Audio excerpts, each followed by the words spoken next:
Hello guys, நான் தான் உங்க Tamil good voice over. So today நம்ம சேனலில் ஒரு அனிமி எக்ஸ்பிளைனிங் தான் பார்க்க போகும். இந்த அனிமியோட name the master of killing time. இந்த அனிமி உங்களுக்கு கண்டிப்பாக பிடிக்கும். ஏன்னா இந்த அனிமி ஸ்கூலை பேஸ் பண்ண அனிமி. இந்த அனிமியோட டைமிங் கம்மியாக தான் இருக்கும். ஸோ யாரும் ஸ்கிப் பண்ணாமல் ஃபுல்லாக பாருங்க. டைம் யூஸ் பண்ணாமல் வாங்க எபிசோடுக்குள்ளே போகலாம். எபிசோடோட ஸ்டார்டிங்லேயே டீச்சர் பார்த்து நடத்திட்டு இருக்க அந்த கிளாஸ்ல லாஸ்ட் பெஞ்சில் ஒரு பையன் இருக்கான். அவனோட கவனம் எப்பவுமே படிப்புல இருக்கவே இருக்காது. அவன் எப்பவுமே அவனோட பொருளை வச்சு விளையாண்டுக்கிட்டே தான் இருப்பான். இனி வழக்கம் போல அந்த பையன் எலசரை வச்சு விளையாட ஆரம்பிக்கிறான். இதையும் அந்த பொண்ணு பார்த்துன்னே இருக்கா. அந்த பொண்ணோட பேரு யோகோ. இங்க ஒரு பையன் இருந்தால அந்த பையனோட பேரு சேக்கி.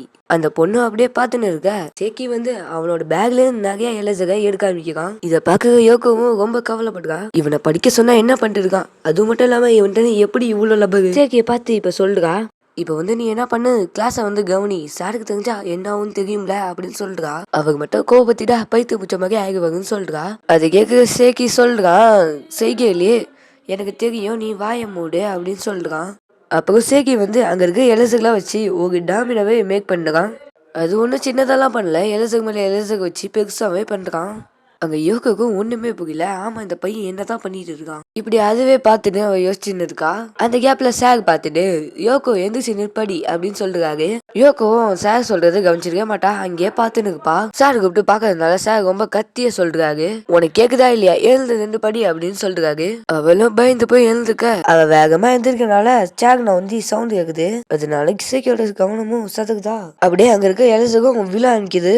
ஒன் பை ஒன்னா விழும் போது எப்படியோ அதை பிடிச்சி நிப்பாட்டிருக்கான். யோகவும் படிக்கிறது பதிலா நம்ம சேக்கியே பார்த்துன்னு இருக்கான். அவ எப்படியோ நிப்பாட்டினால 2 பேருக்கும் நிம்மதி கிடைக்குது. அப்போ அந்த டைமும் நிம்மதியா இருக்க சேக்கி அப்போ ஒரு பார்வை பாக்குறான். ஒரு பயங்கரமான பார்வையிலேயே பாக்குறான். தப்பு எல்லாமே யோக்க மேலதான். அவன் ஆட்டு உள்ளலாம் என்னத்துக்கு இந்த மாதிரி நடந்திருக்காதுல. இதுக்கப்புறம் ஃபைனலி டாமினோவை கட்டி முடிச்சிருக்கான் சேக்கி. அங்கே அவன் நிறையவே யூஸ் பண்ணியிருக்கான். லப்பர் யூஸ் பண்ணியிருக்கான், ஸ்கேல் யூஸ் பண்ணியிருக்கான், பென்சிலையும் யூஸ் பண்ணியிருக்கான். சேக்கி இவ்வளவு சந்தோஷமா இருக்கும் போதும் இப்பதான் யோகவும் திரும்பி பாக்குறா. அப்புறம் அதுல பட்டாசும் இருக்கு, அதாவது வானவெடி. இத பாக்க அவள சொல்றா, இந்த மாதிரி நீ இதெல்லாம் யூஸ் பண்ண கூடாது, இதுல இருந்து சத்தம் வந்தா என்ன நடக்கும்னு தெரியும்ல அப்படின்னு சொல்றா. அவ இதை கேட்டவன் அவன் கண்டுக்காம அவனோட எலசர் கேம ஸ்டார்ட் பண்றான். இந்த மாதிரி அவனும் ஸ்டார்ட் பண்ண ஒவ்வொரு எலசரா விழா ஆரம்பிக்குது. எப்படியாவது விழா ஆரம்பிக்கிற பக்கத்துல இருக்க யோகவும் ரொம்பவே பயந்து போயிருக்கா. நீ இப்படிலாம் பண்ணக்கூடாது சேக்கி, ஏன் இந்த மாதிரிலாம் பண்ற அப்படின்னு கேக்குறா.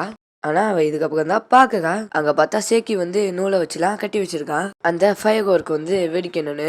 இதுக்கப்புறம் இந்த எலசகம் ஃபைனல் ஸ்டேஜுக்கு வந்துருச்சு. இதை பார்த்து யோகவும் ரொம்பவே பயந்து போய் புக்கு எடுத்து தலையில வச்சு பார்த்துருக்கா. உடனே அவ்வளவுதான், எல்லாம் போச்சு, நம்ம டீச்சர் கிட்ட மாட்ட போகும் நாங்க 2 பேரும் அப்படின்னு நினைச்சுக்கின்னு இருக்கா. அப்பதான் யோகவும் பாக்குறா, என்ன ஒரே அமைதியா இருக்கு அப்படின்னு பாக்குறா. அப்படியே அவ பொறுமையா கண்ணை திறந்து பாக்க அங்க சேக்கி மனசுக்குள்ளே பாம்பு அடிக்கிற மாதிரி நினைச்சுன்னு இருக்கா. இதை பார்த்ததுக்கு அப்புறம் தான் யோகக்கும் கொஞ்சமாச்சும் நிம்மதியே வருது. இதுக்கு அப்புறம் அதே நிம்மதியோட அவ படுக்க ஆரம்பிக்கா. இதையும் அந்த சார் பாத்துருக்காங்க. ஏ யோகோ, என்ன பண்ற, கிளாஸ் டைம்ல தூங்குற அப்படின்னு சொல்றாங்க அந்த சார். இந்த மாதிரி என் மேல எந்த தப்பும் இல்ல, இந்த பக்கத்துல இருக்க இந்த சேக்கி இவனை ஃபர்ஸ்ட் பாருங்க அப்படின்னு சொல்றாவ. அங்க டக்குன்னு சேக்கிய பார்க்க டக்குன்னு எலசர்லாம் உள்ள வச்சுட்டு நல்லா படிக்கிற பையன் மாதிரி உட்காந்துருக்கான். இதை பார்த்த யோகோவால ஒன்னும் சொல்ல முடியாம வாயடிச்சு போய் நிக்கிறா. அவ அப்படியே நிக்கிறதோட இந்த எபிசோடு முடியுது. அவ்வளவுதாங்க, இதோட ஃபர்ஸ்ட் எபிசோடு ஃபினிஷ் ஆகுது. நான் ஃபர்ஸ்ட் சொன்ன மாதிரி தான் இந்த அனிமி ரொம்ப நேரத்துலாம் இருக்காது, கொஞ்சம் கம்மியான நேரத்துலேயே முடிஞ்சுக்கும். செகண்ட் எபிசோட் நெக்ஸ்ட் வீக்கு கண்டிப்பாக வந்துக்கோங்க. உங்களுக்கு வேற ஏதாவது ஒரு அனிமி எக்ஸ்பிளைன் பண்ணணும்னா கமெண்ட் பாக்ஸில் அந்த அனிமி நேமை கமெண்ட் பண்ணிடுங்க. இந்த வீடியோ பிடிச்சிருந்தா இந்த வீடியோவை லைக் பண்ணிட்டு நம்ம சேனலை சப்ஸ்கிரைப் பண்ணிடுங்க.